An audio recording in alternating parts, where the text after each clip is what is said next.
మహబూబ్నగర్ జిల్లా జడ్చర్లలో ఎక్సైజ్ అధికారుల నిర్లక్ష్యంతో చెరువులో చేపలు మృత్యువాత పడ్డాయి. ఇటీవల ఎక్సైజ్ అధికారుల దాడిలో పట్టుబడ్డ నల్లబెల్లం, మద్యం సీసాలను జడ్చర్లలోని కుంట చెరువులో పారబోశారు. దీంతో చెరువులోని నీరు కలుషితమై క్వింటాళ్ల కొద్దీ చేపలు మృత్యువాత పడ్డాయి. చేపలపై ఆధారపడ్డ మత్స్యకార కుటుంబాలు తమ జీవనోపాధి పోయిందంటూ ఎక్సైజ్ అధికారులను నిలదీశారు.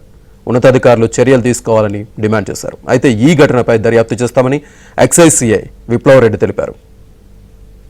ओके इधर से निकल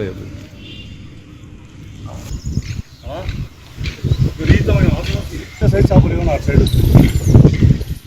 राइट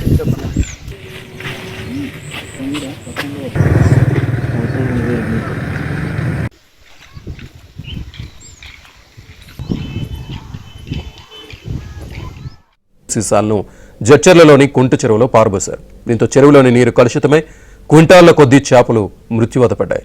చేపలపై ఆధారపడ్డ మత్స్యకార కుటుంబాలు తమ జీవనోపాధి పోయిందంటూ ఎక్సైజ్ అధికారులను నిలదీశారు. ఉన్నతాధికారులు చర్యలు తీసుకోవాలని డిమాండ్ చేశారు. అయితే ఈ ఘటనపై దర్యాప్తు చేస్తామని ఎక్సైజ్ సిఐ విప్లవరెడ్డి తెలిపారు.